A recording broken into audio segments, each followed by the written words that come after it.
তারিখের আগেও কি আর 5 তারিখের পরে কি এই ট্যাঙ্কিগুলো আসলে কোনো গরিবের হক নেই। এই ট্যাঙ্কির মধ্যে এখানে সম্পূর্ণ রাজনীতিবিদ এবং বড় লোকের হক। যেই পুকুরে গরু ছাগল হাঁস মুরগিতে পানি পান করে সেই পুকুরের পানি মানুষকে পান করে জীবন ধারণ করতে হয়। পানি শুধু লবণ আর লবণ। এখানে ডিপ টিউবওয়েলের পানি লবণ হয়, বিশুদ্ধ পানি মানুষ পায় না। আমাদের একমাত্র পানির উৎস হচ্ছে বৃষ্টির পানি আমাদের ধরে রেখে পান করতে হয়। অনেকের দেখা যাচ্ছে কি অনেকের বাড়িতে আপনার বৃষ্টির পানি ধরে রাখার মতো ব্যবস্থাও নেই। যারা গরিব অসহায় মানুষ তাদের এই ব্যবস্থা নেই। যদি আমার উত্তর বেতকাশির কথা বলি, উত্তর বেতকাশি 3টা ওয়ার্ডে হলো টিউবওয়েল সাকসেস হয় না, 4, 5, 6 নম্বর ওয়ার্ডে টিউবওয়েল সাকসেস হয় না। সেখানে পানি ট্যাঙ্কি দরকার। টিউবওয়েল সাকসেস হয় 1 নম্বর, 7 নম্বর আর 9 নম্বর ওয়ার্ডে। তারা ট্যাঙ্কিগুলো সেই সমস্ত ওয়ার্ডেই দিয়ে যাচ্ছে। তাদের বারবার আমরা বলার পরেও তারা এই বিষয়ে কোনো পদক্ষেপ তাদের নেই। এখনো তারা তালিকা করতেছে ওই সমস্ত ওয়ার্ডে দেবে। সেই সমস্ত ট্যাঙ্কিগুলোর পানি দিয়ে ওই ওয়ার্ডের মানুষজন কুড়া গুলে হাঁস মুরগির খাওয়াচ্ছে। এরকম আমার বলছে, ওই ওয়ার্ডের মেম্বার আমার বলছে যে আপনি রাতে আসেন, ট্যাঙ্কি সব আমি মাথায় তুলে দেবো, আপনার জনগণের আপনারা নিয়ে যান এই ট্যাঙ্কিগুলো। বান্ডেল থাকলে প্রতি সেনমানিতে টাকা বাঁচবে। বিকাশ সেনমানি বান্ডেল কিনে জিতুন প্রতি লেনদেনে। তার মানে কি ট্যাঙ্কিগুলো তাদের প্রয়োজন নেই, তাদের 250 ফুটি পানি ভালো হয়।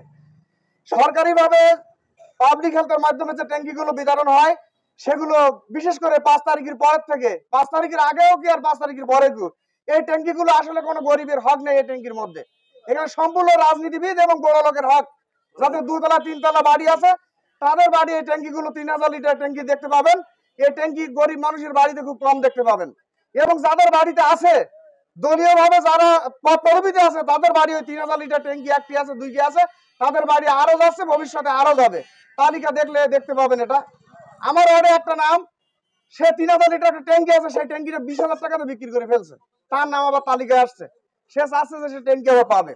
এ বিষয়ে আমি পাবলিক হেলথের সাথে কথা বলছি, ওনারা বলছে যে আমরা দেখছি বিষয়টা। 3 তলা বিল্ডিং এর মালিক সে কিন্তু 20 টাকা যে 20 যে আমরা এখন যে পানি কিনে খাই, যেটা 20 টাকা করে যে পানি, সুপেয় পানি আমরা কিনে খাই, সে কিন্তু কিনে খাইতে পারে। কিন্তু যারা গরিব মানুষ আছে তাদের ট্যাঙ্কির দরকার, তারা কিন্তু ট্যাঙ্কি পায় না। সরকারি চাকরিজীবী একই পরিবারে 3টা ট্যাঙ্কিও আছে, এই অ্যাভেলেবল আছে। পানির ব্যবস্থার জন্য যে সরকারি যে পুকুরগুলো ছিল, এইখানে যে পিএসএফ গুলো ছিল, সে পিএসএফ গুলো অকার্য হয়ে পড়ে আছে। কারণ একটা সরকারি পুকুরের যে পানি যদি ধরে রাখা যায় তাহলে ওই গ্রামের শত শত মানুষ কিন্তু এই পুকুরের পানি দিয়ে তাদের সুপেয় পানির চাহিদা পূরণ করতে পারে। ইতিপূর্বে আমরা দেখেছি, বিভিন্ন সময় আমরা বলেছি, কিন্তু কার্যকরী কোনো ভূমিকা দেখিনি। নির্দিষ্ট নীতিমালা করে এই কয়রাবাসীর জন্য সুপেয় পানির ব্যবস্থা করার জন্য সরকারি একমাত্র পারে, কিন্তু এইটার সুষ্ঠু নীতিমালা যতক্ষণ পর্যন্ত করা না হবে ততক্ষণ পর্যন্ত এই কয়রাবাসীর সুপেয় পানির দাবি নিশ্চিত হবে না। পুকুরের পানি ভক্ষণ করে মানুষের জীবন যাপন করতে হয়। যেই পুকুরে গরু ছাগল হাঁস মুরগিতে পানি পান করে সেই পুকুরের পানি মানুষকে পান করে জীবন ধারণ করতে হয়। সরকার কর্তৃক করছে এবং এনজিও যেগুলো করছে সেগুলো সাংঘাতিকভাবে অপরিকল্পিতভাবে করা হচ্ছে। যেখানে টিউবওয়েল সাকসেসফুল এলাকা সেখানে যদি টিউবওয়েল দেওয়া হয়, যদি রেইন ওয়াটার হারভেস্টিং বা ট্যাঙ্কি সেখানে না দেওয়া হয় সেটা সুন্দর হয়। এবং যেখানে টিউবওয়েলের কোনো নেই হয় না, সেখানে এই ট্যাঙ্কিগুলো যদি দেওয়া হয় পরিকল্পনা করে, তাহলে অনেকটা মানুষ পানি পেতে পারে।